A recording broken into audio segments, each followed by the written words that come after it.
What is up, guys? DZ Fear, and today I wanted to look at something that I've always kind of meant to review on this channel, but I've never gotten around to it. So this is a magazine that used to be put out. I think this one actually was the last one. I don't have confirmation on that, but I'm pretty sure it was. It was at least the last one that my store sold. So it's back at Yu-Gi-Oh! You might have seen these before. This one is Dark Lord Zerato on the front, and these were, I don't know, they're really cool. So we're gonna kind of go through it. This was sort of the way that people got prices back then. Where you're thinking like 2008. I think this one's 2008. Yeah, August 2008, $10. But you can get prices out of here. They had like articles. There was no really like TCG player or anything. The game was completely different, but I kind of wanted to go through here and show some highlights. But yeah, so I mean, this was like a real life Yu-Gi-Oh magazine. Just kind of flipping through some of the pages. There are some things that I wanted to stop at. Um, this article in particular is about an eBay sale for about, I think it was $1,500 for a Dark Arm Dragon deck. So if you think that the game was cheaper back then, and I mean, you have to consider that this is $1,500 for a deck without an extra deck. So there's no like Omegas to pay extra for. There's not even like Stardust Dragon, which was like big back when it first came out. So you're talking $1,500 basically just for a main and side deck. That's pretty crazy. So that's kind of something I wanted to highlight. These show some upcoming packs. Light of Destruction. Yeah, don't really know a lot about. I don't even know if I don't know if they had announced synchros by this point. Yeah, it's kind of going along, and they did like a top 10 spellcasters thing. But I'll just kind of go over that. There's a deck doctor in here.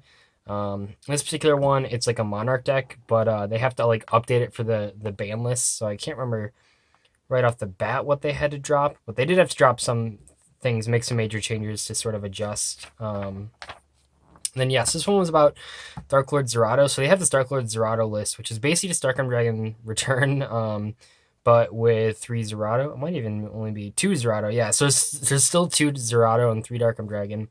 One thing about one of these articles in here is actually written by Jason, who is my editor and also a very popular community member. And Melissa's just kind of going through this. Yeah, here's some cards out Light Destruction that they were highlighting. So Vasaldina's first appearance, Honest's first appearance, Judgment Dragon, stuff like that. I guess the Arcane Forces were in there as well. Those were kind of garbage. I think this one's written by Jason. So Jason writes for Core TCG. He writes and edits for TCG Player. He's written for Konami. He wrote for Metagame. You probably know him. I've mentioned him before, or you've seen his work. But he did this Gladiator Beast article on the Gladiator Beast being back. This one actually has an extra deck. So 6 fusion monsters, but that's pretty crazy. Yeah, here's Jerry Wang's. I think it was a first place Dark Arm Dragon Return list. Yeah, the deck was huge when this came out, so unsurprising there. Here's some ruling questions. Here's how you got your rulings. There was no Judge Joe to answer your rulings. You had to, I think you mailed them in or emailed in, asked them. My favorite one is this one. About the Patrician of Darkness. So he can redirect attacks. And the big question that this person asked was, can he redirect it to your own monsters? The answer is no. I was fooled by that many times as a child. And there's one like Cyber Magician, which totally fucked me up. But anyway, yeah, this guy like fucked me as a child. That sounds weird, but you know, in the dueling sense. But yeah, he was, but he's pretty bad. And then there's like a bunch of rulings on like Jinzo with traps and stuff. So the Gold Series either had just come out or was released like in tandem with this. The big things out of Gold Series were Crush Card Virus, as well as all these staples got reprinted. Cards like Jinzo and Mirror Force and even Cyber Dragon were kind of expensive back then. I know personally, Gold Series was the first box I'd gotten. I'd gotten it. It was either like a Christmas present or like a tax return present from my mom or something. But she just said I could spend like $100 on like any Yu-Gi-Oh related item. I know I chose the Gold Series box and I got like Mirror Force and Rhoda and Jinzo and stuff like that. Pretty exciting. Yeah, here's the full list. I can just kind of flip through that. Yeah, there were definitely some good reprints in here. I mean, you got Staples, Heavy Storm, Rain Control, stuff like that. So yeah, that's Gold Series. They also had a fan art section. Yeah, this is basically just like the printed version of Yu-Gi-Oh! Forever, I suppose.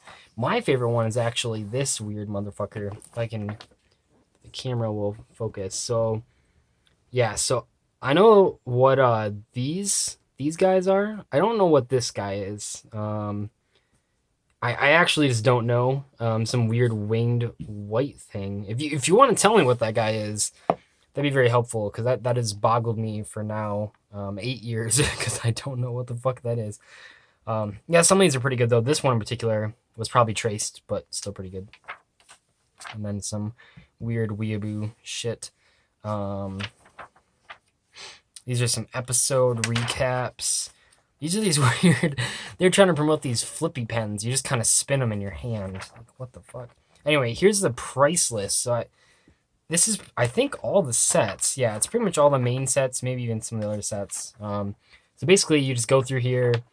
It has some highlights, but it has the entire set list and then like their low and high selling rates. So if you wanted to figure out some prices, I mean, if you talk to people that like used to play this game, like the reason that you could like rip people off and trade so much is because like no one's gonna fucking look up any of this shit, and no one had smartphones. So like I mean, some people had smartphones, but not like today, where like everyone has a smartphone. So no one really looked up prices. So it was a lot easier to get good trades that way. But yeah, so this is the OG way to look up your trades. Holy shit. Yeah, so like every single time they printed this magazine, they had to update all of these prices, which is just like hilarious. They have a bunch of Japanese artworks in there, which is weird.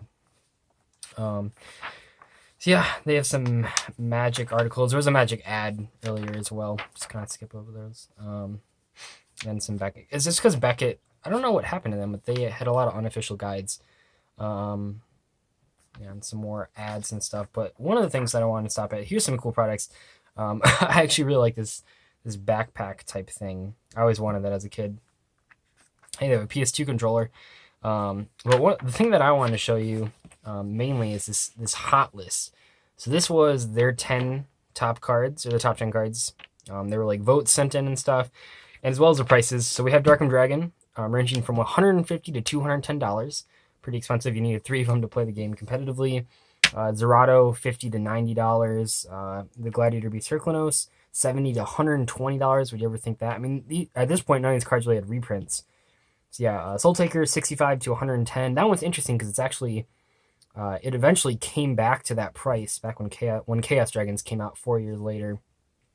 Ill Blood, you're looking at $75 for the cheapest Ill Blood, which is hilarious. Jalen Duo, Destiny Draw, the lowest was 50, up to 75 though. This card, especially Malicious, around the same price.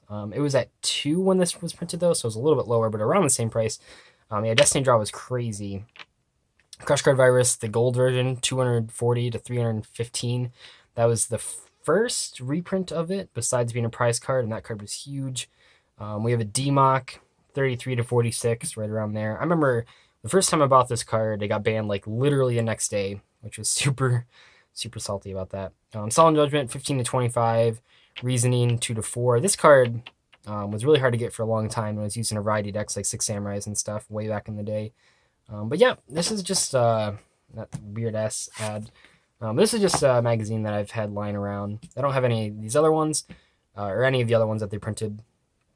But I don't know if they made anymore. I guess I could look that up. I guess you could look that up. But hopefully, you guys enjoyed this review. I just kind of wanted to share it with you because it's been sitting there. And I will see you later. Bye.